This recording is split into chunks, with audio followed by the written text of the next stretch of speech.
Close enough.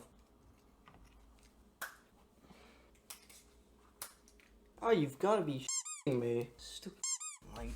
Come on. Come on, Rock. I know you can do it. That needs more tape. More just for good measure. Beautiful. Wonderful. I have once again returned from my endless slumber to bring you guys another video. And with such a serious topic on the table, you know I had to be the utmost professional I am and start off with the I am a mom against Catboy's shirt. Although, I do make one stipulation. Oh. Look at this little guy. He is so baby. Oh, he's purring. He's purring.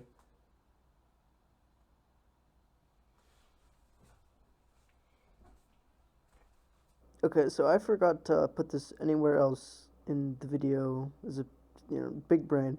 So I'll just say this now. There's a link in the description to a folder on my Google Drive which will house all of the PDF versions of the sources that I use for free. So if you want to check it out, check out the page numbers that I reference, feel free to do so. Okay, thanks. Bye. On to the meat of the video. So, throughout civilized history, capital punishment has been a feature of nearly every single legal system, from ancient Babylon to modern Canada. While it once was a commonplace punishment, it has fallen out of favor over the years, and drastically so in our modern era. A factor in this trend are the developing tools by which we measure, among other things, the efficacy of government policy. All of these tools point to the counterproductivity of capital punishment. Proponents of capital punishment will often attempt to legitimize their moral arguments with statistics and perceived facts, perhaps stating that capital punishment is uniquely deterrent, beneficial for closure, socially cost-effective, useful for handling increases in violent crime, or any such combination. These arguments do not conform to reality, and often contradict the point the individual is attempting to make, revealing the shaky framework retentionists ground themselves on. To demonstrate this point, as we must always do, we must examine the evidence. Not without some water first.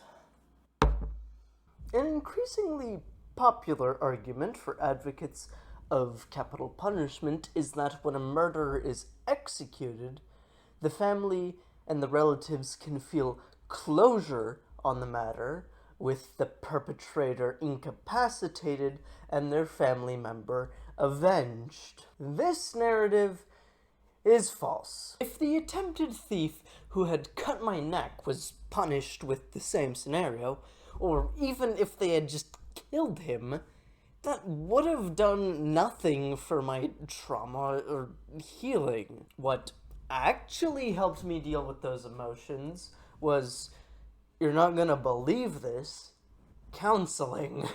Closure is an introspective process that requires time, maturity, and perspective. Executing someone does nothing meaningful for this healing process. It obviously doesn't skip forward time. It gives you no new perspectives and might actually remove a very useful perspective, and it gives in to the immature desires for revenge. And if that isn't enough, there are plenty of studies about capital punishment's counterproductivity in this regard, like Carl Smith et al.'s conclusion that people thought punishing the perpetrator made them feel better, and perhaps even allowed them to move on and forget about the perpetrator. in reality, the opposite occurred. They continued to think about the perpetrator and continued to experience negative effect. Another argument forwarded by death penalty advocates is that it's socially inexpensive, that letting murderers remain alive in any capacity will eventually lead to countless more lives lost. There's an enticing simplicity to this claim, but it fails to demonstrate why capital punishment is the only answer for such a thing. If we wish to incapacitate people who are deemed too dangerous for society, then surely there are other measures we can take, like special wards or specialty procedures within prisons or separate prisons or anything else other than just killing the person. People have also attempted to justify this viewpoint with Isaac Ehrlich's paper, which econometrically found that approximately 8 people were saved for every 1 murderer killed. There were a whole slew of issues with Ehrlich's paper, but Ted Goertzel put it best when criticizing Ehrlich when he said, "The attempt to convert sociology into a hard science by using statistical controls as a substitute for experimentation has failed. Correlation really is not causation, no matter how complex the controls. There is no way to create a ceteris paribus world where nothing varies except the independent and dependent variables in a particular study." Many sociologists criticized Ehrlich's papers, but even econometricians came up with wildly different numbers and conclusions than Ehrlich. Studies by the econometricians Bowers and Pierce, Passel and Taylor, and Honack and Whaler all used Ehrlich's data to arrive at there being no deterrent effect at all. Meanwhile, Juncker found an even larger deterrent effect than Ehrlich, and Cloninger basically just reaffirmed Ehrlich's paper. On top of everything else, the death penalty is just fiscally expensive, costing about 3 times more than non-capital cases in states like Texas, Kansas, and other similar U.S. states.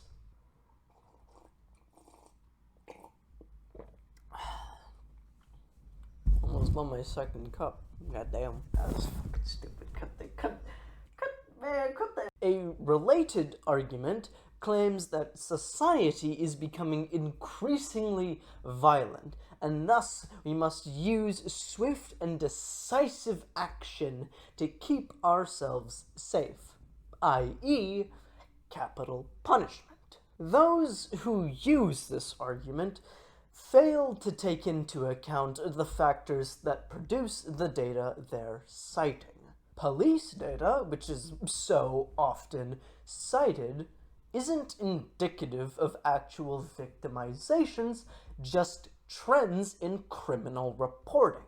The destigmatization of being a victim to crimes such as rape and assault has and had led to an increase in police reporting, making it seem like criminal violence was on the rise, even though victimization surveys showed that violent crime was actually taking a downturn. But now even official police data from North America shows that violent crime has taken a marked downturn, especially when compared to the early 90s. Legal redefinition is another important factor to take into account, as when you legally redefine a crime, which very often makes the parameters wider, then you're allowing for more crimes within that category. In 1983, the Canadian laws relating to rape, attempted rape, and assault were reformed into a three-tiered system, which brought with it changes to evidentiary, procedural, and evidentiary aspects. This led to an approximately 200% linear increase over a period of about a decade before finally tapering off. Another important aspect is that the lowest forms of violent crime, assault level 1 and sexual assault level 1, make up the vast majority of violent offenses, meaning that even if the slightest change occurs within these two lower levels, then the entirety of the violent crime statistics will be pushed up, even if no other changes occur, or perhaps even the higher levels go down. However, even if we are to assume that violent crime is on the rise unanimously, that still does not justify the use of capital punishment. Criminality is complex. It is affected by a vast swath of different intermingling socioeconomic and cultural factors. If we simply kill those who are deviating, then we create a factory of death. We let hapless individuals fall victim to a lot of influences that are outside of their control, only then just to kill them for it. To fix a problem, especially this problem, we must go to the root of the problem. It's like trying to fix an infection by putting a band-aid on it. It's not gonna do anything. In fact, it might just make the situation even worse. New day, new water. Finally, we arrive at the argument long favored by proponents of capital punishment. It argues that the death penalty is uniquely deterrent, and thus must be used for the uniquely evil crime of murder. It is true that the death penalty is unique insofar that no other punishment in our legal systems end another person's life, but it is not uniquely deterrent. Data available from the United States and states like Ohio clearly indicates that no substantial changes occur whether it's abolished or reintroduced. Morris and Bloom Cooper in 1979 and the British Royal Commission on Capital Punishment from 1949 to 53 both independently concluded that there is no clear evidence in any of the figures we have examined that the abolition of capital punishment had led to an increase in the homicide rate or that its introduction had led to a fall. Canada was a peculiar case, as it did have an increase in homicides after the death penalty was effectively abolished in 1967. A 1972 report commissioned by BC's Department of the Solicitor General indicated that while there were increases in violent crimes and homicides, there were no clear trends either. Timelines were inconsistent, criminality in general was on the rise, different provinces experienced different results seemingly at random, cities experienced a similar randomness, etc. The evidence provided disproved any causality between the rise in homicides and the abolition of capital punishment. With all the evidence I have provided, it is clear to see that capital punishment is demonstrably unconducive to the familial healing process, it's socially questionable, it's fiscally expensive, it's justified by ill-quoted data, and it's ineffective as a deterrent. This isn't even to mention how biases in the legal system disproportionately affect poor people and people of color, at least here in Canada and the United States. With the evidence so insurmountably stacked against retentionists, there's only one argument left for them to run to, and it's an argument that underlies a lot of their argumentation. It lies at the very core of a lot of what they argue, and that's proportionality. Proportional thinking influences the entirety of how our justice system works in the abstract.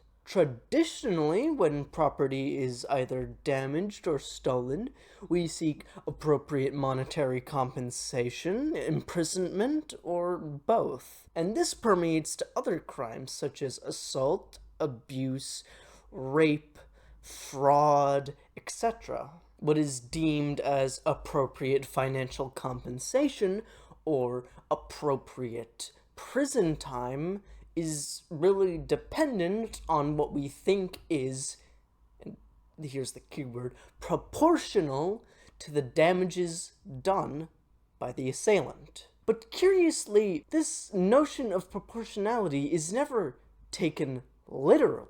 When property is damaged, we do not damage the perpetrator's property. When one is assaulted, they are not granted a counter-assault as a form of compensation. So why is it then that we see it fit to punish murderers with murder?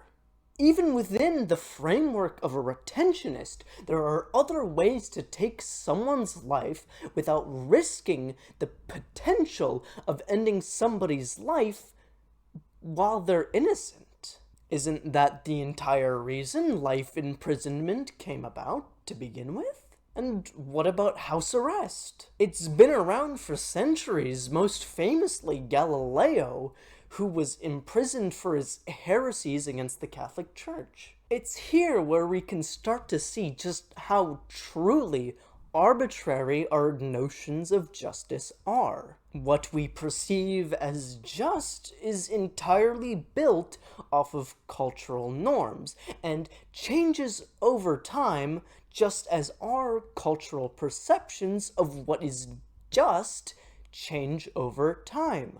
Very few people would try and justify flogging a common criminal nowadays, but for millennia it was a commonplace punishment. The Hebrews found it a befitting punishment. It was a precursor to Roman crucifixion. England had the Whipping Act of 1530. The US military had it until 1861, and the list could go on.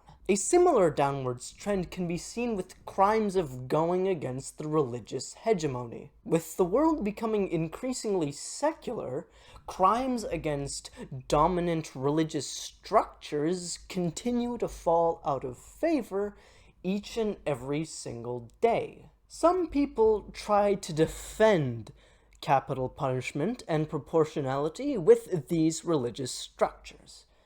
But these arguments do not hold up, not even to a basic level. Morality is a nebulous concept, but fundamentally it is the tool that we use to assess the goodness or badness of any given thought, action, or scenario. We may be influenced by our culture, our upbringing, our axioms, or other such things, but this bias does not change the fact that we are analyzing reality, which has measurable facts. Therefore, if an action is proved by empirical means to produce negative outcomes, is it not then fair to say that such an action is immoral based on the badness of its outcomes? This logic is capital punishment's hill, the ground upon which it dies.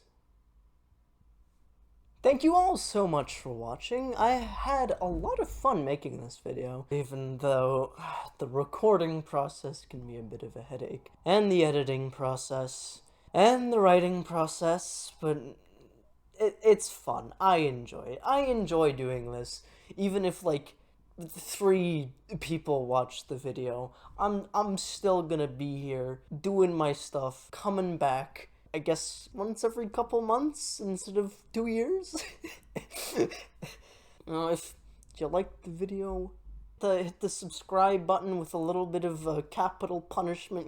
Throw some rocks at it.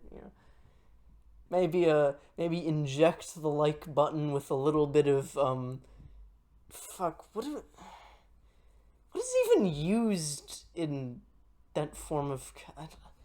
I don't even fucking know.